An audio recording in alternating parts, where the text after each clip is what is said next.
당장 나가. 내가 몇 번을 말했어. 최태수는 사위 집 현관문 앞에서 들려오는 고함 소리에 걸음을 멈췄습니다. 분명 사위 강동혁의 목소리였죠. 하지만 평소 듣던 그 공손한 톤이 아니었습니다. 제발 오빠, 나 정말 잘못한 거 없어. 딸 민지의 떨리는 목소리가 이어졌습니다. 쾅! 무언가 벽에 부딪히는 소리. 태수는 더 이상 망설이지 않고 비밀번호를 눌렀습니다. 문이 열렸고 거실로 들어서는 순간 눈앞에 펼쳐진 광경은 믿을 수 없는 것이었습니다. 바닥에 쓰러진 딸과 주먹을 휘두르는 사위. 2년 동안 완벽한 사위라고 믿었던 남자의 진짜 얼굴이었습니다. 전직 검사 출신 아버지는 그날 이후 무엇을 했을까요? 시청 전 구독과 좋아요 꼭 부탁드립니다. 영상 제작에 큰 힘이 됩니다. 당장 나가. 내가 몇 번을 말했어. 최태수는 현관문 앞에서 들려오는 목소리에 손을 멈췄습니다. 분명 사위 강동혁의 목소리였죠. 하지만 평소 듣던 그 부드럽고 공손한 톤이 아니었습니다. 차갑고 날카로웠죠. 제발 오빠, 나 정말 잘못한 거 없어. 딸 민지의 목소리가 떨리고 있었습니다. 태수는 손에 들고 있던 선물 상자를 천천히 내려놓았습니다. 심장이 빠르게 뛰기 시작했죠. 잘못한 게 없다고. 매번 그 말만 하잖아. 쾅! 무언가 벽에 부딪히는 소리가 들렸습니다. 태수는 더 이상 망설이지 않았습니다. 비밀번호를 눌렀죠. 딸이 결혼하면서 만약을 대비해 알려준 번호였습니다. 그때는 이런 식으로 쓰게 될 줄 몰랐죠. 문이 열렸습니다. 현관을 지나 거실로 들어서는 순간 태수의 눈앞에 펼쳐진 광경은 믿기 힘든 것이었습니다. 바닥에 쓰러진 민지가 두 손으로 얼굴을 가린 채 웅크리고 있었고 그 위에는 강동혁이 서서 주먹을 휘두르려는 자세를 취하고 있었습니다. 뭐 하는 거야? 태수의 목소리가 거실 전체를 울렸습니다. 동혁은 깜짝 놀라 뒤돌아봤습니다. 얼굴이 순식간에 하얗게 질렸죠. 장인어른, 이게... 태수는 대답을 기다리지 않았습니다. 큰 걸음으로 다가가 동혁의 멱살을 잡았습니다. 평생 남을 때려본 적 없는 사람이었지만 그 순간만큼은 달랐죠. 감히 내 딸한테 손을 댔어. 아니에요. 오해입니다. 민지가 넘어져서. 동혁의 변명이 끝나기도 전에 태수는 그를 벽 쪽으로 밀쳤습니다. 그리고 바닥에 쓰러진 딸에게 다가갔습니다. 민지의 왼쪽 눈 아래가 퉁퉁 부어 있었고 입술이 터져서 피가 흐르고 있었습니다. 민지야, 괜찮아. 딸은 아버지를 보자 눈물을 터뜨렸습니다. 하지만 말은 하지 못했죠. 그저 고개만 가로저었습니다. 아빠가 왔어. 이제 괜찮아. 태수는 재빨리 휴대폰을 꺼내 119에 전화를 걸었습니다. 동혁은 벽에 기댄 채 서 있었습니다. 도망가지도 못하고 말도 못한 채 그저 떨고만 있었죠. 여보세요. 구급차 보내주세요. 강남구 대치동. 통화하는 동안에도 태수의 눈은 딸에게서 떠나지 않았습니다. 민지의 팔에는 시퍼런 멍자국이 여러 개 보였습니다. 목에도 손자국 같은 게 남아 있었죠. 이게 오늘 처음이 아니라는 걸 직감적으로 알 수 있었습니다. 구급차는 10분 만에 도착했습니다. 구급대원들이 민지를 들것에 옮기는 동안 태수는 동혁을 노려봤습니다. 너 움직이지 마. 내가 병원 다녀올 때까지 이 집에서 한 발짝도 나가지 말라고. 동혁은 고개를 끄덕였습니다. 이미 모든 게 끝났다는 걸 아는 표정이었죠. 구급차 안에서 민지는 계속 아버지 손을 잡고 있었습니다. 힘없이 떨리는 손이었죠. 태수는 그 손을 꽉 쥐었습니다. 민지야, 아빠한테 말해줄 수 있겠니? 언제부터였어? 민지는 눈을 감았습니다. 대답하고 싶지 않은 표정이었습니다. 하지만 태수는 기다렸습니다. 재촉하지 않았죠. 아빠, 미안해. 왜 사과를 하니? 잘못한 건 내가 아니잖아. 나 때문에 아빠가 힘들어질까봐. 딸의 목소리는 점점 작아졌습니다. 태수는 가슴이 무너지는 것 같았습니다. 얼마나 오래 혼자 견뎠을지 상상만 해도 견딜 수 없었죠. 이제 아무 걱정하지 마. 아빠가 다 해결할게. 구급차가 병원 응급실에 도착했습니다. 의료진이 재빨리 민지를 옮겼고 태수는 그 뒤를 따라갔습니다. 응급실 불빛이 차갑게 빛나고 있었죠. 보호자분이시죠? 잠시 밖에서 기다려주세요. 간호사의 말에 태수는 고개를 끄덕였습니다. 하지만 발이 떨어지지 않았죠. 유리문 너머로 딸이 침대에 누운 모습이 보였습니다. 의사들이 분주하게 움직이고 있었습니다. 30분이 지났을까요? 담당 의사가 밖으로 나왔습니다. 40대 후반으로 보이는 남자 의사였습니다. 보호자분이십니까? 네. 제가 아버지입니다. 의사는 차트를 보며 말했습니다. 따님 상태가 심각합니다. 외상만 해도 여러 곳인데 더 큰 문제는 의사가 말을 멈췄습니다. 태수는 불안한 마음으로 물었습니다. 뭐가 문제입니까? 엑스레이를 찍어봤는데요. 오래된 골절 흔적이 여러 군데 보입니다. 골절이요. 네. 최소 1년은 된 것 같습니다. 갈비뼈 2곳, 왼쪽 팔뚝 1곳, 그리고 손목에도 금이 갔던 흔적이 있어요. 태수의 손이 떨렸습니다. 1년이라는 말이 귀에 계속 맴돌았죠. 그게 어떻게 된 건지 의사는 조심스럽게 말했습니다. 제 경험상으로는 가정폭력 피해자들에게서 자주 보는 패턴입니다. 혹시 따님이 최근에 다른 병원을 방문한 적이 있으신지요? 태수는 고개를 저었습니다. 아니, 정확히는 몰랐습니다. 딸이 병원에 갔는지 안 갔는지조차 확인하지 않았던 거죠. 잘 모르겠습니다. 제가 너무 무관심했나 봅니다. 자책하지 마세요. 지금이라도 아셨으니 다행입니다. 따님을 입원시켜서 정밀 검사를 해야 할 것 같은데요. 그렇게 해주세요. 비용은 상관없으니 최선을 다해 주십시오. 의사가 고개를 끄덕이고 돌아갔습니다. 태수는 복도 벤치에 주저앉았습니다. 두 손으로 얼굴을 감쌌죠. 대체 언제부터였지? 왜 몰랐을까? 신호가 있었을 텐데 왜 알아채지 못했을까? 후회가 밀려왔습니다. 하지만 지금은 후회할 시간이 아니었습니다. 해야 할 일이 있었죠. 태수는 주머니에서 휴대폰을 꺼내 비서에게 전화를 걸었습니다. 예. 회장님, 민지 최근 2년간 병원 기록 전부 받아와. 건강보험공단에 조회 요청하면 돼. 알겠습니다. 그리고 강동혁. 그놈 신상정보 전부 조사해. 24시간 안에 내 책상에 올려놔. 무슨 일이십니까? 태수는 잠시 침묵했습니다. 그리고 천천히 말했습니다. 내 사위가 내 딸을 때렸어. 1년 넘게. 전화 너머로 비서가 숨을 들이마시는 소리가 들렸습니다. 즉시 진행하겠습니다. 태수는 전화를 끊고 병실로 돌아갔습니다. 민지는 잠들어 있었습니다. 평화로운 얼굴이었죠. 태수는 딸의 손을 잡고 앉았습니다. 미안하다. 민지야. 아빠가 너무 늦게 알았구나. 하지만 이제는 아빠가 싸울게. 내가 겪은 고통 하나도 빠짐없이 되갚아줄 거야. 이틀이 지났습니다.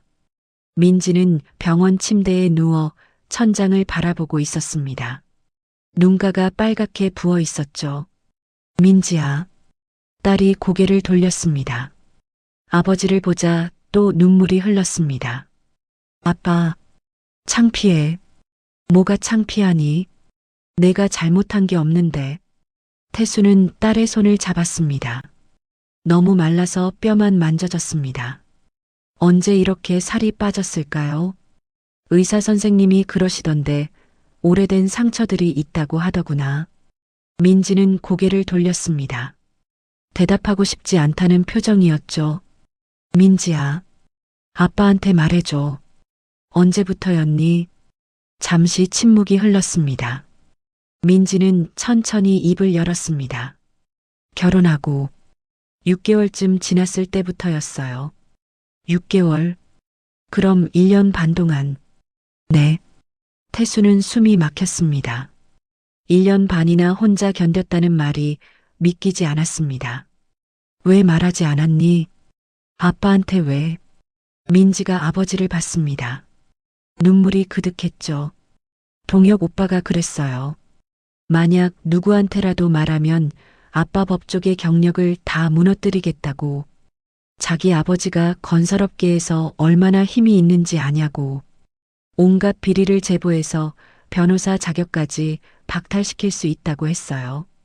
태수는 주먹을 꽉 쥐었습니다. 손톱이 손바닥을 파고들었지만 아프지 않았습니다. 그래서 참았구나. 아빠가 평생 쌓아온 거잖아요. 나 때문에 무너질 수는 없었어요. 바보야. 경력이 중요한 게 아니라 내가 중요한 거야. 민지는 고개를 저었습니다. 아빠한테 실망시키고 싶지 않았어요. 전직 검사 출신 최태수의 딸이 이런 꼴로 살고 있다는 게 알려지면 아빠 체면이 어떻게 돼요? 체면이 뭐가 중요하니? 내 딸이 맞고 사는데. 태수의 목소리가 커졌습니다. 복도에서 간호사가 문을 열고 들여다봤습니다. 태수는 손을 들어 괜찮다는 신호를 보냈죠. 미안해 아빠. 내가 잘못했어. 내가 왜 사과를 하니? 잘못한 건 그놈이지. 태수는 딸의 머리를 쓰다듬었습니다. 민지는 아버지 품에 얼굴을 묻었습니다. 2년 만에 처음으로 안전하다고 느꼈죠. 이제 다 말해줄 수 있겠니? 어떻게 시작됐는지. 민지는 천천히 고개를 끄덕였습니다. 그리고 입을 열었습니다. 처음엔 작은 일이었어요. 제가 저녁을 조금 늦게 준비했는데 동혁 오빠가 회사에서 안 좋은 일이 있었나 봐요. 갑자기 소리를 지르더니 식탁을 뒤엎었어요. 태수는 가만히 들었습니다. 끼어들지 않았죠. 그날 밤에 사과했어요. 무릎까지 꿇으면서 다시는 그러지 않겠다고. 저도 한 번의 실수라고 생각했죠. 하지만 민지의 목소리가 떨렸습니다. 한 달 후에 또 그랬어요. 제가 설거지하다가 그릇을 깼는데 그게 오빠가 아끼던 머그컵이었어요. 그때 처음으로 저를 밀쳤어요. 벽에 부딪혀서 팔목을 삐끗했죠. 첫 번째 골절이구나. 네. 병원에 갔는데 의사 선생님이 물어보시더라고요. 어떻게 다쳤냐고. 저는 넘어졌다고 거짓말했어요. 태수는 눈을 감았습니다. 그때 의사가 신고했더라면 이렇게까지 되지 않았을 텐데. 그 후로는요. 점점 심해졌어요. 작은 일에도 화를 내고 물건을 던지고 소리를 지르고 그러다가 결국 저를 때리기 시작했죠. 민지는 자신의 팔을 봤습니다. 멍자국이 여러 개 있었습니다. 갈비뼈가 부러진 건 작년 겨울이었어요. 제가 명절에 친정에 가고 싶다고 했다가 그날 밤을 잊지 못해요. 태수는 딸을 꼭 안아줬습니다. 이제 괜찮아. 아빠가 지켜줄게. 그때 병실 문이 열렸습니다. 비서 김성우가 들어왔습니다.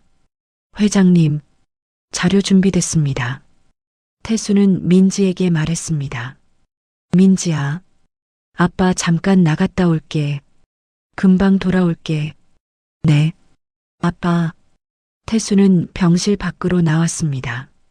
성우가 두꺼운 서류 봉투를 건넸습니다. 건강보험공단에서 받은 자료입니다. 태수는 봉투를 열었습니다. 엑셀로 정리된 진료 기록이 나왔습니다. 날짜, 병원 이름, 진료 과목이 빼곡하게 적혀 있었죠. 이게 다야. 네. 최근 2년간 총 15번 병원을 방문했습니다. 15번이나. 태수는 자료를 자세히 봤습니다. 정형외과가 7번, 내과가 5번, 피부과가 3번이었습니다. 그런데 특이한 점이 있습니다. 뭔데? 모두 다른 병원입니다. 같은 병원을 2번 간 적이 없어요. 태수는 고개를 끄덕였습니다. 의사 말이 맞았습니다. 학대 가해자들이 흔히 쓰는 수법이었죠. 강동혁 그놈 조사는 어떻게 됐어? 성우가 또 다른 서류를 꺼냈습니다. 여기 있습니다. 강동혁, 35세, 대륙건설 부장입니다. 대륙건설, 네, 중견건설회사입니다. 연매출 800억 정도 되고요. 태수는 서류를 넘겼습니다. 강동혁의 학력, 경력이 나와 있었습니다. 고려대 토목공학과 나왔네. 성적도 좋고 겉으로는 완벽해 보입니다. 하지만 성우가 다음 페이지를 펼쳤습니다. 대학 시절 여자친구가 4명 있었는데 그중 2명이 헤어진 후 정신과 치료를 받았습니다.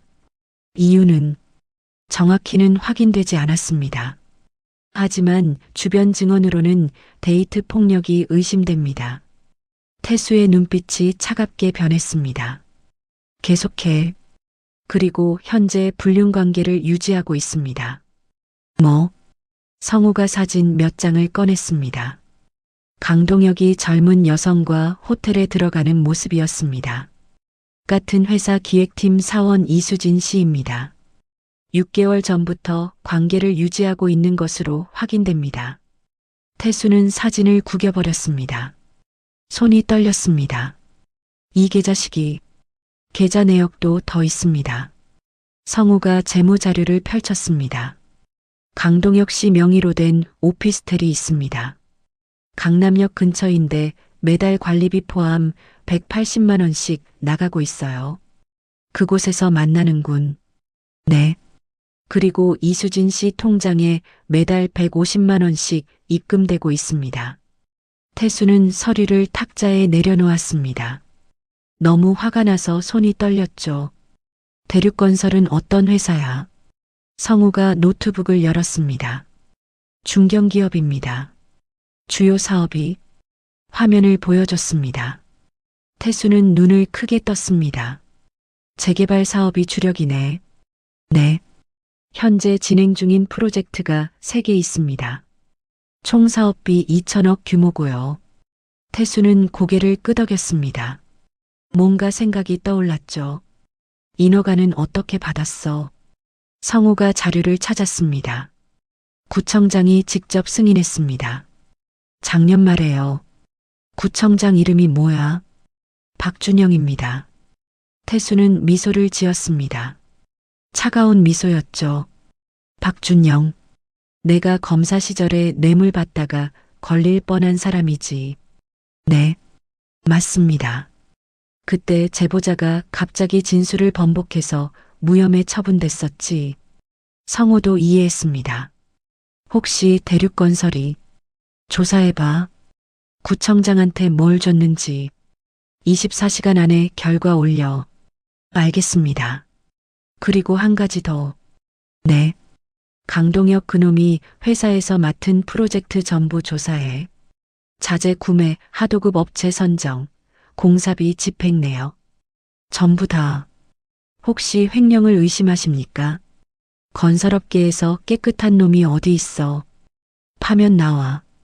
즉시 진행하겠습니다. 태수는 병실로 돌아갔습니다. 민지는 여전히 침대에 누워 있었습니다. 아빠, 다녀왔어요. 응, 민지야. 조금만 참아. 아빠가 다 정리할게. 다음 날 오전, 태수는 사무실에서 성우를 불렀습니다. 회장님, 결과 나왔습니다. 빨랐네. 밤새 조사했습니다. 성우가 자료를 펼쳤습니다. 먼저 구청장 박준영 관련입니다. 작년에 대륙건설이 재개발 인허가를 받기 직전에 박준영 아들이 미국 유학을 갔습니다. 그래서 유학 비용이 1억 5천입니다. 하지만 박준영 재산으로는 불가능한 금액이죠. 대륙건설이 됐구나. 정확한 증거는 없지만 정황상 그렇습니다. 태수는 고개를 끄덕였습니다. 강동혁 횡령건은 확실합니다. 성우가 다른 서류를 꺼냈습니다. 강동혁이 담당한 신월동 재개발 프로젝트가 있습니다. 작년부터 올해까지 진행됐는데요. 계속해 자재 구매 과정에서 특정 업체하고만 거래했습니다. 그 업체 대표가 강동혁 대학 동기고요. 리베이트를 받았다는 거지. 네. 업체 대표 통장에서 강동혁한테 매달 500만 원씩 송금한 기록이 있습니다. 1년이면 6천만 원이네. 그리고 더 있습니다. 성우가 사진을 보여줬습니다. 하도급 업체 선정 과정에서도 문제가 있습니다. 입찰 과정이 공정하지 않았어요. 특정 업체가 항상 선정됐는데 그 업체도 강동혁이 개입한 정황이 있습니다. 얼마나 빼돌렸어? 대략 3억 정도로 추정됩니다. 태수는 서류를 덮었습니다. 좋아. 이 정도면 횡령죄로 기소하기 충분해. 그런데 회장님, 왜? 대륙건설 대표가 강일성 씨인데 강동혁의 아버지입니다. 그건 알아. 강일성 대표가 최근 자금 압박을 받고 있습니다. 어떻게? 성우가 또 다른 자료를 펼쳤습니다. 은행 대출이 300억인데 올해 말만기가 도래합니다. 갚을 능력은 어려워 보입니다. 현금 흐름이 좋지 않거든요. 태수는 창밖을 바라봤습니다. 서울 시내가 한눈에 보였죠. 주거래 은행이 어디야? 신한은행입니다. 신한은행 강남지점장. 이름이 뭐였지? 조민수입니다. 민수? 내 후배지. 네. 사법연수원 동기로 알고 있습니다. 오늘 저녁에 만나자고 해. 알겠습니다. 그리고 대륙건설이 진행 중인 프로젝트. 인허가에 문제 있는 거 다 찾아내. 이미 확인했습니다. 역시 빠르네. 성우가 미소를 지었습니다. 신월동 재개발 프로젝트가 환경 영향평가를 제대로 받지 않았습니다. 서류상으로는 통과한 걸로 돼 있지만 실제로는 조작된 겁니다. 증거는 환경 영향평가 업체 직원이 내부 고발 준비 중입니다. 제가 접촉했습니다. 잘했어. 그리고 건축 허가 과정에서도 위법 사항이 있습니다. 용적률을 초과했는데 구청에서 눈 감아준 거죠. 박준영이 도와준 거네. 맞습니다. 태수는 책상을 두드렸습니다. 완벽해. 이제 움직일 준비가 됐어. 언제부터 시작하시겠습니까? 내일부터. 강동혁 그놈한테 직접 가야겠어. 그날 저녁 태수는 강동혁의 집으로 향했습니다. 성우와 경호원 2명을 대동했죠. 차가 아파트 앞에 멈췄습니다. 태수는 차에서 내려 건물로 들어갔습니다. 엘리베이터를 타고 15층으로 올라갔죠. 초인종을 눌렀습니다. 잠시 후 강동혁이 문을 열었습니다. 태수를 보자 얼굴이 하얗게 질렸죠. 장인어른. 태수는 대답하지 않고 안으로 들어갔습니다. 경호원들이 뒤따라 들어왔습니다. 동혁은 뒤로 물러섰습니다. 무슨 일로? 태수는 거실을 둘러봤습니다. 깔끔하게 정리된 공간이었습니다. 하지만 벽 한쪽에 이상한 자국이 보였죠. 페인트가 벗겨지고 움푹 들어간 자국이었습니다. 이게 뭐지? 태수가 그 자국을 가리켰습니다. 동혁은 대답하지 못했습니다. 민지 머리가 부딪힌 자국이야. 아닙니다. 제가 실수로. 거짓말하지 마. 태수의 목소리가 차가워졌습니다. 동혁은 입술을 깨물었습니다. 태수는 주머니에서 서류 뭉치를 꺼냈습니다. 동혁 앞에 던졌죠. 읽어봐. 동혁은 떨리는 손으로 서류를 집어들었습니다. 첫 페이지를 펼치자 병원 진료 기록이 나왔습니다. 이게 민지가 최근 2년간 다닌 병원 기록이야. 15번이나 병원에 갔더라. 동혁은 고개를 숙였습니다. 다음 페이지 넘겨봐. 두 번째 페이지에는 엑스레이 사진이 있었습니다. 골절 흔적이 선명하게 보였습니다. 갈비뼈 2곳, 팔뚝 1곳, 손목 2곳. 내가 한 짓이지. 장인어른, 저는 대답해. 내가 했어. 안 했어. 동혁은 무릎이 꺾였습니다. 바닥에 주저앉았습니다. 죄송합니다. 죄송하다고. 그 말로 끝이야. 태수는 다시 서류를 꺼냈습니다. 이번에는 사진이었습니다. 이건 뭐지? 사진에는 동혁이 젊은 여성과 호텔에 들어가는 모습이 찍혀 있었습니다. 네. 이건 이수진 씨, 너희 회사 기획팀 사원이지. 6개월째 만나고 있더라. 동혁은 아무 말도 하지 못했습니다. 태수는 또 다른 서류를 던졌습니다. 오피스텔 계약서야. 강남역 근처. 매달 180만 원씩 나가는데 거기서 만나지. 저는 정말. 그리고 이건 이수진 씨 통장 내역이야. 매달 150만 원씩 입금되더라. 내가 보낸 거지. 동혁은 완전히 무너졌습니다. 바닥에 엎드려 울기 시작했습니다. 용서해 주세요. 제가 잘못했습니다. 태수는 그를 내려다봤습니다. 혐오스러운 눈빛이었죠. 용서. 넌 내 딸한테 용서를 구했어. 동혁은 대답하지 못했습니다. 1년 반 동안 내 딸을 때리면서 단 한 번이라도 진심으로 사과했어. 태수는 동혁의 멱살을 잡았습니다. 벽으로 밀쳐 넣었습니다. 대답해. 안 했습니다. 왜? 제가 화가 나면 참을 수가 없었습니다. 태수는 동혁을 놓아줬습니다. 동혁이 바닥에 쓰러졌습니다. 너 같은 쓰레기가 어떻게 내 딸과 결혼할 생각을 했어? 동혁은 울면서 대답했습니다. 죄송합니다. 정말 죄송합니다. 태수는 주머니에서 마지막 서류를 꺼냈습니다. 이건 횡령 증거야. 내가 신월동 프로젝트에서 리베이트 받은 거. 다 여기 있어. 동혁의 얼굴이 더 하얗게 질렸습니다. 어떻게 다 알아냈어. 내가 한 짓 하나하나 전부. 태수는 동혁 앞에 쪼그려 앉았습니다. 눈을 마주쳤죠. 지금부터 내 말 잘 들어. 동혁은 고개를 끄덕였습니다. 첫째, 민지랑 이혼해. 위자료는 5억. 한 푼도 깎지 마. 네, 그렇게 하겠습니다. 둘째, 다시는 내 딸 앞에 나타나지 마. 100m 안에도 오지 마. 알겠습니다. 셋째, 횡령건은 검찰에 고발할 거야. 각오해. 동혁이 얼굴을 들었습니다. 장인어른, 그것만은. 태수는 손을 들어 말을 끊었습니다. 협상은 없어. 내가 선택할 수 있는 건 아무것도 없어. 그리고 넷째, 태수는 일어섰습니다. 너희 회사 대륙건설, 진행 중인 프로젝트 전부 중단될 거야. 동혁의 눈이 커졌습니다. 그건 안 됩니다. 우리 회사가 망합니다. 알아.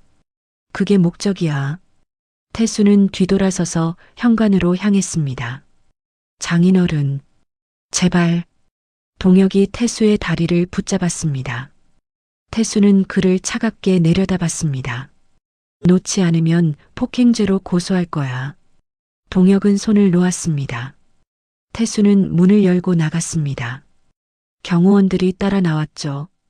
복도를 걸으며 태수는 성호에게 말했습니다. 내일 아침부터 시작해. 검찰에 고발장 접수하고.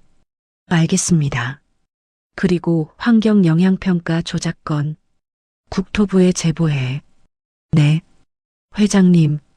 태수는 엘리베이터에 올랐습니다. 문이 닫히며 동혁의 집이 시야에서 사라졌습니다. 이제 시작이야. 다음 날 오전 9시 대륙건설 본사는 평소와 다름없이 분주했습니다. 직원들이 출근해서 컴퓨터를 켜고 업무를 시작했죠. 동혁은 사무실에 앉아 멍하니 모니터를 보고 있었습니다. 어젯밤 한숨도 못 잤습니다. 장인의 말이 계속 머릿속을 맴돌았죠. 그때 기획팀 직원 하나가 급하게 들어왔습니다. 부장님, 큰일 났습니다. 왜 그래? 국토부에서 연락 왔는데요. 신월동 프로젝트 환경영향평가 재조사 들어간답니다. 동혁은 자리에서 벌떡 일어났습니다. 뭐라고? 방금 공문 왔는데 다음 주부터 전면 재조사한답니다. 이유는 내부 제보가 들어왔다고요. 동혁은 자신의 이메일을 확인했습니다. 정말로 국토부에서 공문이 와 있었습니다. 이럴 수가. 그때 전화가 울렸습니다. 영업팀장이었습니다. 부장님, 구청에서도 연락 왔습니다. 건축허가 재검토한답니다. 뭐? 용적률 위반 의혹이 있다고요. 동혁은 휴대폰을 떨어뜨렸습니다. 손이 떨려서 잡을 수가 없었습니다. 30분 만에 주요 프로젝트 3개에서 문제가 터졌습니다. 모두 인허가 관련이었죠. 동혁은 책상에 주저앉았습니다. 이게 장인어른 짓이구나. 오전 10시 대륙건설 강일성 대표실로 긴급 보고가 들어왔습니다. 대표님, 국토부랑 구청에서 전부 재조사 들어갑니다. 일성은 서류를 집어들었습니다. 3개 프로젝트 이름이 적혀 있었죠. 이게 무슨 일이야? 갑자기 왜? 모르겠습니다. 내부 제보가 들어왔다고만. 일성은 즉시 박준영 구청장에게 전화를 걸었습니다. 하지만 받지 않았습니다. 비서에게 걸었죠. 구청장님 좀 바꿔주시오. 죄송합니다. 지금 회의 중이십니다. 급한 일인데 우리 프로젝트 재조사가 무슨 일이요? 저도 잘 모르겠습니다. 위에서 지시가 내려왔다고만 들었습니다. 위, 누구 말이요? 그건 말씀드릴 수 없습니다. 전화가 끊겼습니다. 일성은 휴대폰을 책상에 내려쳤습니다. 대체 무슨 일이야? 그때 아들 동혁이 대표실로 들어왔습니다. 얼굴이 창백했습니다. 아버지. 일성은 아들을 쳐다봤습니다. 너 혹시 뭔가 아는 거 있어? 동혁은 입술을 깨물었습니다. 말해야 할까 말까 고민했습니다. 하지만 숨길 수 없다는 걸 알았죠. 장인어른이 저한테 경고하셨습니다. 경고. 무슨 경고? 회사를 망하게 하겠다고. 일성의 얼굴이 굳었습니다. 왜? 내가 뭘 잘못했는데? 동혁은 고개를 숙였습니다. 대답하지 못했습니다. 말해. 대체 무슨 짓을 한 거야? 동혁의 목소리가 떨렸습니다. 민지를 때렸습니다. 일성은 순간 말문이 막혔습니다. 그리고 아들에게 다가가 뺨을 올려쳤습니다. 짝! 미친놈아. 장인 딸을 때려. 내가 정신이 있는 거야. 죄송합니다. 죄송하다고. 그래서 우리 회사가 망하게 생겼잖아. 일성은 책상에 앉아 머리를 감쌌습니다. 3개 프로젝트가 전부 중단되면 우리 어떻게 되는지 알아? 동혁은 대답하지 못했습니다. 그리고 은행 대출 300억은 어떻게 갚을 건데? 올해 말이 만기라고. 그때 비서가 황급히 들어왔습니다. 대표님, 신한은행에서 연락 왔습니다. 대출 연장이 어렵다고 합니다. 일성은 비서를 쳐다봤습니다. 어렵다니? 무슨 소리야? 프로젝트가 중단됐으니 회사 신용도가 떨어졌다고요. 그래서 대출 연장이 불가능하답니다. 그럼 300억을 어떻게 갚으란 말이야? 그건 저희도 모르겠습니다. 일성은 의자에 털썩 주저앉았습니다. 모든 게 무너지고 있었습니다. 오후 2시 협력 업체들도 움직이기 시작했습니다. 대륙건설의 주요 프로젝트가 중단되면 납품할 곳이 없어지는 거죠. 첫 번째 협력업체에서 전화가 왔습니다. 대표님, 저희도 이제 대륙건설이랑 거래하기 어려울 것 같습니다. 왜요? 우리가 뭘 잘못했소? 잘못은 없는데요. 대륙건설 신용도가 떨어져서요. 대금 결제도 제때 안 될 것 같고, 아직 시간이 있는데 벌써 그런 소리를 하시오. 죄송합니다. 저희도 먹고 살아야 해서요. 전화가 끊겼습니다. 10분 후 두 번째 협력업체에서도 같은 내용의 전화가 왔습니다. 그리고 세 번째, 네 번째, 하루 만에 협력업체 10곳이 이탈했습니다. 저녁 6시, 일성은 회사를 나와 최태수 사무실로 향했습니다. 직접 만나서 사정해야겠다고 생각했습니다. 법무법인 정도 건물에 도착했지만 로비에서 막혔습니다. 죄송합니다. 약속 없으시면 올라가실 수 없습니다. 나 대륙건설 대표 강일성이요. 최 변호사님 좀 만나게 해주시오. 변호사님께서 면회 거부하셨습니다. 제발 5분만이라도 안 됩니다. 일성은 로비에서 2시간을 기다렸습니다. 하지만 태수는 끝내 내려오지 않았습니다. 밤 9시 일성은 집으로 돌아왔습니다. 아내가 걱정스러운 얼굴로 맞이했습니다. 여보, 무슨 일이에요? 회사가 어떻게 됐다는데? 일성은 대답하지 않고 거실 소파에 주저앉았습니다. 동혁이가 무슨 짓을 한 거예요? 일성은 아내를 쳐다봤습니다. 민지를 때렸대. 아내의 얼굴이 하얗게 질렸습니다. 뭐라고요? 1년 넘게 맞고 살았대. 그래서 최 변호사님이 화가 난 거야. 세상에, 우리 회사 망해. 프로젝트 다 중단되고 은행도 돈 안 빌려주고. 일성의 목소리가 떨렸습니다. 30년 동안 쌓아온 게 하루 만에 무너지는구나. 다음 날 오전, 언론에 기사가 나기 시작했습니다. 대륙건설 주요 프로젝트 중단, 경영난 위기, 전직 검사 최태수 변호사 사위 폭행 의혹, 시댁회사 직격탄. 기사는 빠르게 퍼져나갔습니다. SNS에서도 화제가 됐죠. 대륙건설 주가는 하한가로 떨어졌습니다. 투자자들이 앞다투어 주식을 팔아치웠습니다. 일성은 회사에 출근했지만 할 수 있는 게 없었습니다. 직원들은 불안한 표정으로 복도를 배회했습니다. 구조조정 들어간대요. 정리해고 시작된대. 우리 회사 망하는 거 아니야. 속삭이는 소리가 여기저기서 들렸습니다. 오후 3시, 일성은 태수에게 마지막으로 전화를 걸었습니다.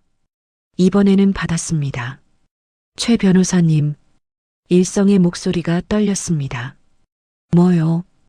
태수의 목소리는 차갑고 무덤덤했습니다.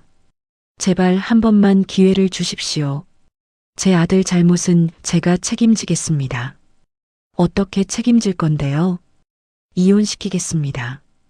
그리고 아들을 회사에서 내보내겠습니다.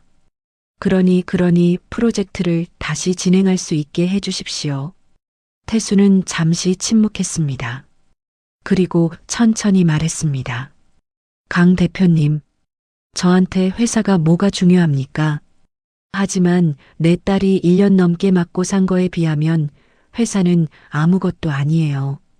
최 변호사님, 강 대표님, 아들이 내 딸한테 한 것을 생각하면 이 정도는 자비입니다.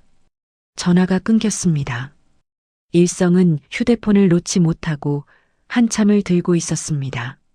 모든 게 끝났습니다. 일주일이 지났습니다. 대륙건설은 빠르게 무너지고 있었습니다. 프로젝트가 중단된 후 매출이 70% 감소했습니다. 협력업체들도 줄줄이 이탈했죠. 납품을 해도 대금을 제때 받을 수 없다고 판단했습니다. 은행은 대출 회수를 시작했습니다. 300억 원을 갚으라는 통지서가 날아왔습니다. 일성은 자산을 처분하기 시작했습니다. 개인 부동산, 차량, 골프 회원권까지 모두 팔았습니다. 하지만 150억밖에 마련하지 못했습니다. 한편 태수는 수집한 증거들을 검찰에 제보했습니다. 동혁의 횡령 증거, 리베이트 수수 증거, 배임 증거까지 모든 자료를 넘겼습니다. 검찰은 즉시 수사에 착수했습니다. 일주일 만에 동혁을 소환했죠. 강동혁 씨, 출석 요구합니다. 동혁은 검찰 조사를 받으러 갔습니다. 기자들이 몰려들었습니다. 강동혁 씨, 횡령 혐의 인정하십니까? 부인과의 폭력은 사실입니까? 동혁은 고개를 숙인 채 검찰청 건물로 들어갔습니다. 조사는 6시간 동안 이어졌습니다. 동혁은 모든 것을 자백했습니다. 증거가 너무 확실해서 부인할 수도 없었죠. 횡령 금액이 3억 원이 넘습니다. 인정하십니까? 네, 인정합니다. 리베이트도 받았죠. 네. 그리고 부인에 대한 폭행도 인정하십니까? 동혁은 잠시 망설였습니다. 하지만 고개를 끄덕였습니다. 네, 제가 잘못했습니다. 조사가 끝나고 동혁은 구속영장이 청구됐습니다. 법원은 증거인멸 우려와 도주 우려를 이유로 영장을 발부했습니다. 동혁은 구치소로 향했습니다. 호송차 안에서 창밖을 바라봤습니다. 자유로운 세상을 마지막으로 보는 것 같았죠. 언론은 연일 이 사건을 보도했습니다. 재벌 사위 횡령 폭행 혐의로 구속.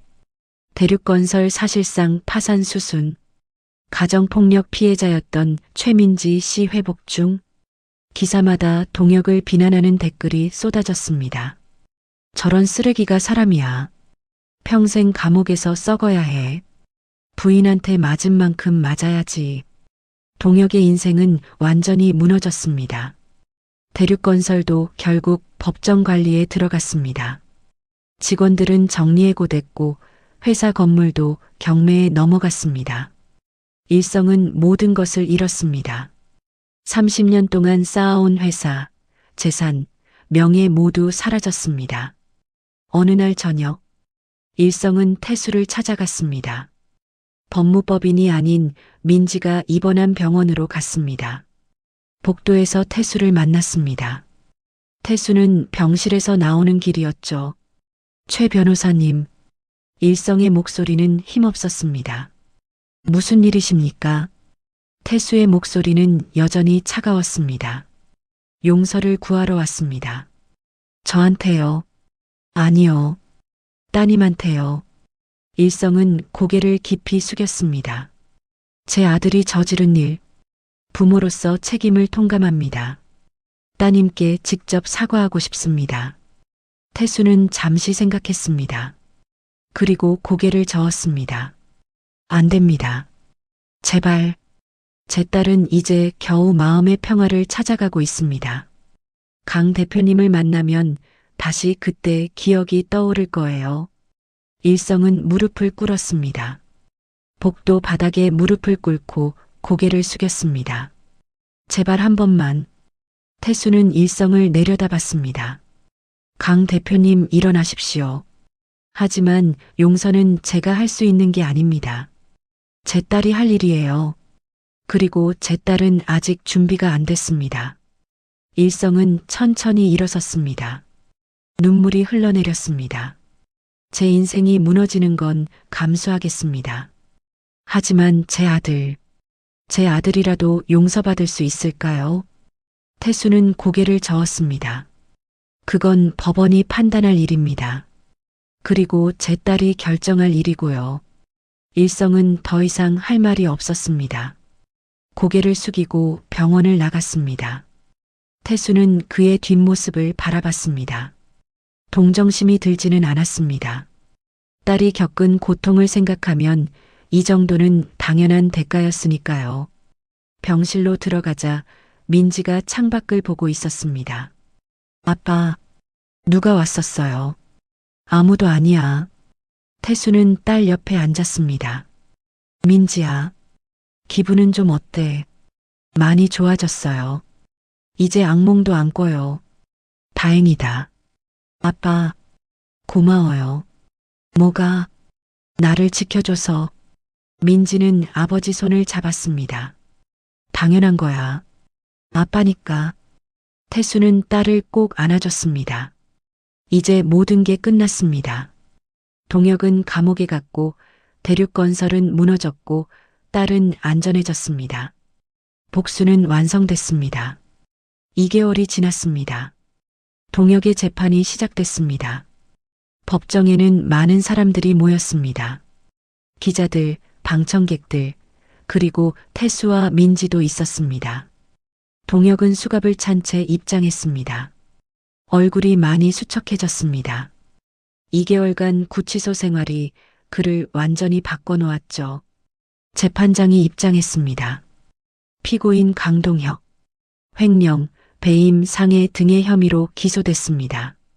검사 의견 진술하십시오. 검사가 일어섰습니다. 피고인은 회사 자금 3억 원을 횡령했고 부인을 1년 반 동안 지속적으로 폭행했습니다. 특히 부인에 대한 폭력은 계획적이고 지속적이었습니다.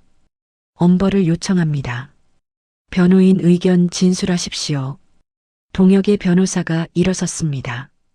피고인은 깊이 반성하고 있습니다. 부인께 용서를 구하고 싶어 합니다. 선처를 부탁드립니다. 재판장이 민지를 받습니다. 피해자 최민지 씨, 의견 진술하시겠습니까? 민지는 천천히 일어섰습니다. 떨리는 목소리로 말했습니다. 저는 1년 반 동안 지옥에서 살았습니다. 매일 두렵고 무서웠어요. 언제 또 맞을까? 언제 또 화를 낼까? 그 생각만 했습니다. 민지의 눈에서 눈물이 흘렀습니다. 저는 아무 잘못도 하지 않았어요. 그런데 왜 맞아야 했는지 모르겠어요. 왜 참아야 했는지도 모르겠어요. 동혁은 고개를 숙이고 있었습니다. 이제는 그 사람이 무서워요. 용서할 수 없어요. 평생 기억될 거예요. 민지는 앉았습니다. 태수가 딸의 손을 잡아줬습니다. 재판은 3차례 더 진행됐습니다. 증인신문, 증거조사, 최후 진술까지 모든 절차가 끝났습니다. 마지막 재판날, 재판장이 판결문을 읽기 시작했습니다. 피고인 강동혁은 회사 자금을 횡령하고 부인을 지속적으로 폭행했습니다. 특히 부인에 대한 폭력은 가정폭력처벌법을 위반한 중대한 범죄입니다. 재판장이 잠시 멈췄습니다. 피고인의 범행은 계획적이고 지속적이었으며 피해자에게 씻을 수 없는 상처를 남겼습니다. 따라서 엄벌이 필요하다고 판단합니다. 주문. 피고인 강동혁을 징역 5년에 처한다. 법정이 술렁였습니다. 동혁은 무너져 내렸습니다. 또한 피해자에게 위자료 5억 원을 지급하라. 재판장이 망치를 쳤습니다. 재판이 끝났습니다. 동혁은 교도관에게 끌려나갔습니다. 민지를 한번 보려고 했지만 민지는 고개를 돌렸습니다. 법정 밖으로 나오자 기자들이 몰려들었습니다. 최민지 씨, 판결에 만족하십니까? 민지는 대답하지 않았습니다. 태수가 딸을 감싸 안으며 말했습니다. 더 이상의 질문은 사양하겠습니다. 최 변호사님, 한 말씀 해주십시오. 태수는 잠시 멈췄습니다. 그리고 카메라를 봤습니다. 가정폭력은 범죄입니다. 참으면 안 됩니다. 꼭 신고하십시오. 그리고 주변에 도움을 요청하십시오. 태수와 민지는 법원을 나왔습니다. 차에 타자 민지가 말했습니다. 아빠, 이제 끝난 거예요. 응, 이제 끝났어. 정말 끝난 거죠. 태수는 딸을 안아줬습니다. 진짜 끝났어. 이제 새로 시작하는 거야. 민지는 아버지 품에서 울었습니다. 하지만 이번 눈물은 달랐습니다. 슬픔이 아닌 해방감이었습니다. 일주일 후 민지는 병원에서 퇴원했습니다. 태수가 준비한 작은 집으로 이사했습니다. 집은 경기도 파주에 있었습니다. 조용한 주택가였죠. 민지는 집을 둘러봤습니다. 아빠, 여기 너무 좋아요. 마음에 들어. 다행이다. 혼자 살기 딱 좋아요. 혼자 아니야. 아빠가 매주 올 거니까. 민지는 미소를 지었습니다. 오랜만에 진심으로 웃는 얼굴이었습니다. 아빠, 나 이제 뭐 하고 살까? 천천히 생각해. 급할 거 없어. 은행은 그만뒀으니까. 원래 하고 싶었던 거 있어. 민지는 창밖을 봤습니다. 글을 쓰고 싶었어요. 소설이나 수필 같은 거요. 그래. 좋지. 하지만 제가 잘할 수 있을까요?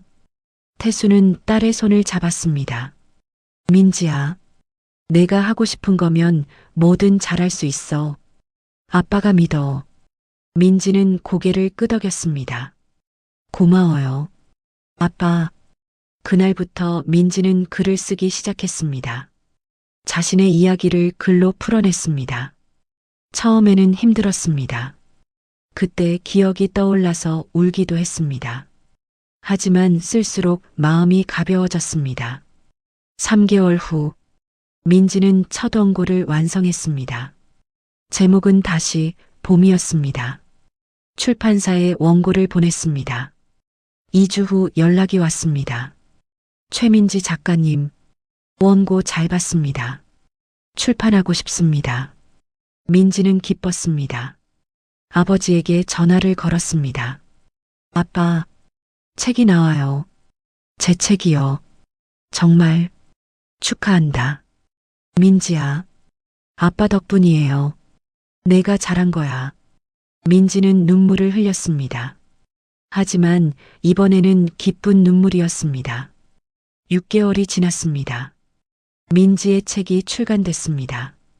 서점에는 민지의 책이 진열됐습니다. 다시 봄이라는 제목의 책이었습니다. 책은 가정폭력 피해자의 이야기였습니다. 어떻게 시작됐고, 어떻게 견뎠고, 어떻게 벗어났는지 솔직하게 담았습니다. 반응은 뜨거웠습니다. 많은 사람들이 책을 읽고 공감했습니다. 특히 같은 처지의 여성들에게 큰 울림을 줬습니다. 민지는 강연 요청을 받기 시작했습니다. 처음에는 주저했습니다. 아빠, 제가 강연을 할 수 있을까요? 왜 못하겠어? 내 이야기니까 내가 제일 잘 말할 수 있어. 떨릴 것 같아요. 떨려도 괜찮아. 천천히 하면 돼. 민지는 용기를 냈습니다. 첫 강연은 작은 도서관에서였습니다. 청중은 30명 정도였습니다. 대부분 여성이었습니다. 민지는 단상에 섰습니다. 안녕하세요. 최민지입니다. 목소리가 떨렸습니다. 하지만 계속했습니다. 저는 가정폭력 피해자였습니다. 1년 반 동안 남편에게 맞고 살았어요. 청중들이 귀 기울였습니다. 처음에는 제 잘못인 줄 알았어요. 제가 뭘 잘못해서 맞는다고 생각했죠. 그래서 더 노력했어요. 더 잘하면 안 맞을 거라고 믿었어요. 민지의 목소리가 더 떨렸습니다. 하지만 아니었어요. 제 잘못이 아니었어요. 폭력은 절대 정당화될 수 없어요. 청중 중 한 명이 눈물을 흘렸습니다. 저는 말하지 못했어요. 창피했거든요. 그리고 두려웠어요. 하지만 지금 생각하면 그게 가장 큰 실수였어요. 민지는 청중을 봤습니다. 만약 여러분 중에 같은 처지에 있는 분이 계시다면 꼭 말씀드리고 싶어요. 참지 마세요. 신고하세요. 도움을 요청하세요. 혼자가 아니에요. 강연이 끝나자 박수가 터져 나왔습니다. 한 여성이 민지에게 다가왔습니다. 작가님, 저도 같은 처지예요. 여성의 눈에서 눈물이 흘렀습니다. 어떻게 해야 할지 모르겠어요. 민지는 여성의 손을 잡았습니다. 일단 신고하세요. 경찰에. 그리고 주변에 도움을 요청하세요. 혼자 견디지 마세요. 고마워요. 작가님, 민지는 그날부터 많은 강연을 했습니다. 학교, 도서관, 여성단체에서 초청이 왔습니다. 매번 떨렸지만 계속했습니다. 자신의 이야기가 누군가에게 도움이 된다는 걸 알았으니까요. 어느 날, 민지에게 특별한 초청이 왔습니다.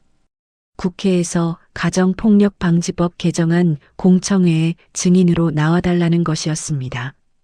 민지는 고민했습니다. 아빠, 제가 국회까지 가야 할까요? 가야지. 내 이야기가 법을 바꿀 수 있어. 무서워요. 태수는 딸을 안아줬습니다. 아빠가 같이 갈게. 혼자 아니야. 공청회 날, 민지는 국회 법사위원회실에 섰습니다. 국회의원들과 관계자들이 앉아 있었습니다. 증인 최민지 씨, 진술해 주시기 바랍니다. 민지는 준비한 원고를 펼쳤습니다. 저는 가정폭력 피해자입니다. 현행법상 가정폭력은 친고죄입니다. 피해자가 고소해야 처벌받습니다. 민지는 잠시 숨을 고르고 계속했습니다. 하지만 대부분의 피해자는 고소하지 못합니다. 두려워서요. 보복이 무서워서요. 그리고 생계가 걸려 있어서요.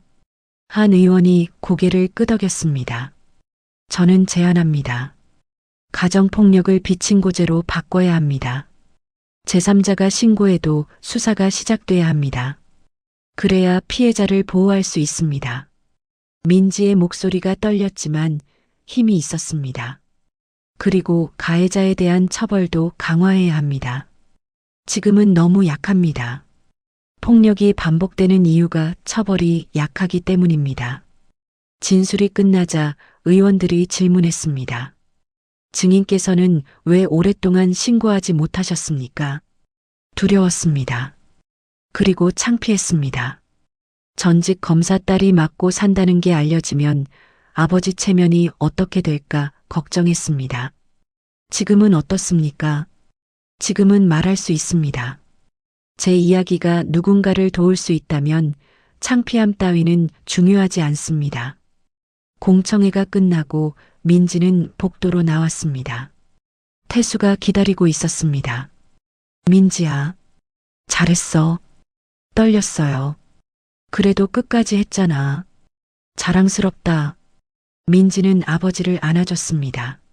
아빠 덕분이에요. 아니야. 내가 한 거야.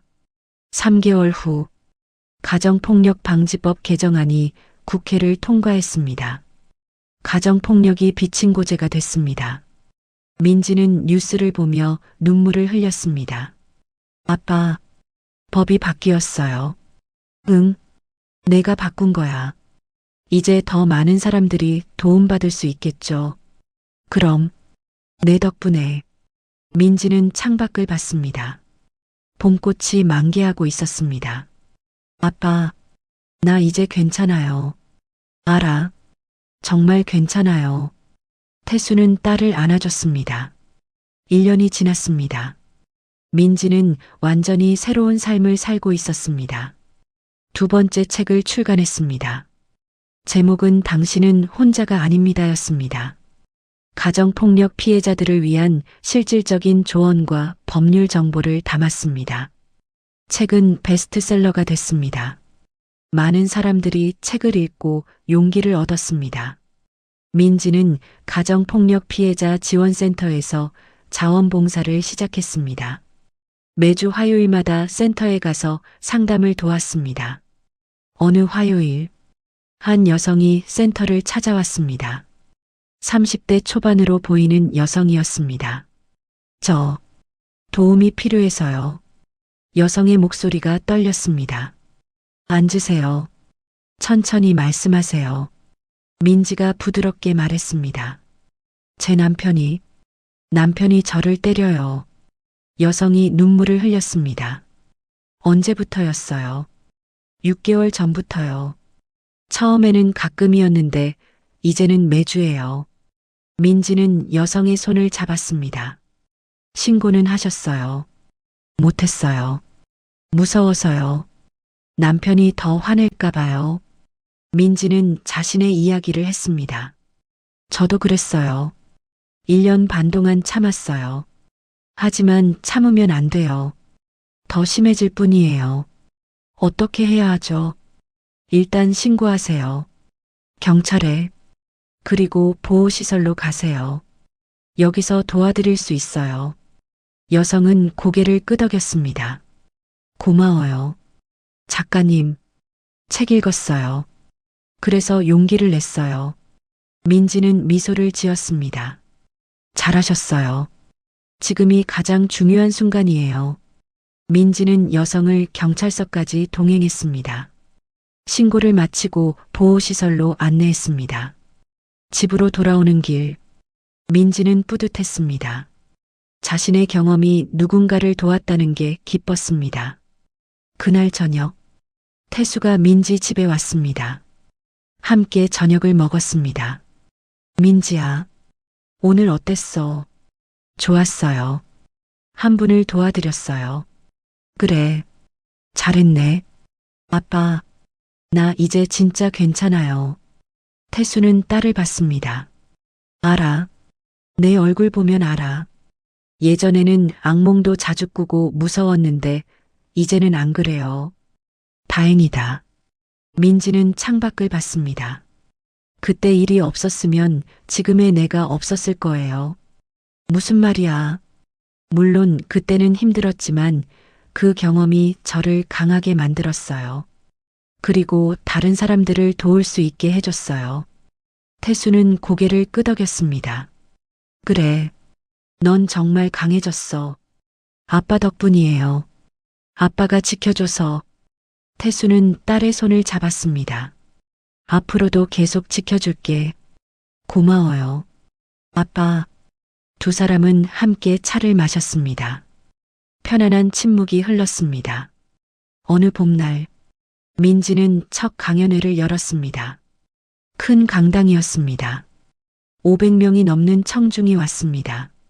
민지는 단상에 섰습니다. 더 이상 떨리지 않았습니다. 안녕하세요. 최민지입니다. 오늘 여러분께 제 이야기를 하려고 합니다. 청중이 조용해졌습니다.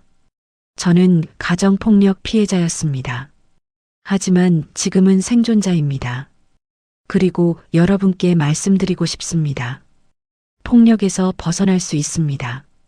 민지는 자신의 이야기를 했습니다. 어떻게 시작됐고, 어떻게 벗어났고, 어떻게 회복했는지. 청중들은 숨죽여 들었습니다. 울고 있는 사람도 있었습니다. 여러분, 혼자가 아닙니다. 도움을 요청하세요. 신고하세요. 말하세요. 그게 첫걸음입니다. 강연이 끝나자 기립박수가 터졌습니다. 민지는 눈물을 흘렸습니다. 하지만 행복한 눈물이었습니다. 강연장 뒤쪽에 태수가 서 있었습니다. 딸을 자랑스럽게 바라보고 있었습니다. 강연이 끝나고 민지와 태수는 함께 산책을 했습니다. 한강변이었습니다. 아빠, 고마워요. 뭐가? 날 포기하지 않아서, 날 지켜줘서. 당연한 거야. 넌 내 딸이니까. 만약 아빠가 그날 오지 않았으면. 민지의 목소리가 떨렸습니다. 생각하지 마. 이제 다 지나간 일이야. 두 사람은 벤치에 앉았습니다. 강물이 반짝이고 있었습니다. 민지야, 앞으로 뭐 하고 싶니? 계속 이 일하고 싶어요. 사람들을 돕고 싶어요. 좋은 생각이야. 그리고 아빠랑 자주 보고 싶어요. 태수는 딸을 안아줬습니다. 아빠도 그래. 매주 올게. 정말이요. 진짜야. 민지는 아버지 어깨에 기댔습니다. 아빠, 사랑해요. 나도 사랑한다. 민지야. 봄바람이 불어왔습니다. 따뜻하고 부드러운 바람이었습니다. 민지는 눈을 감고 그 바람을 느꼈습니다. 이제 무섭지 않았습니다. 이제 혼자가 아니었으니까요. 지켜주지 못한 시간은 되돌릴 수 없습니다. 하지만 앞으로의 시간은 함께 만들어갈 수 있었습니다. 아버지와 딸은 그렇게 새로운 봄을 맞이했습니다. 어둠은 지나가고 빛이 왔습니다. 그리고 그 빛은 다른 사람들에게도 퍼져나갔습니다. 민지의 이야기는 끝이 아니라 시작이었습니다. 많은 사람들에게 희망을 주는 시작이었습니다. 오늘 이야기 좋으셨다면 구독, 댓글, 알람 설정 부탁드립니다. 여러분의 소중한 댓글 하나가 영상 제작에 큰 힘이 됩니다. 감사합니다.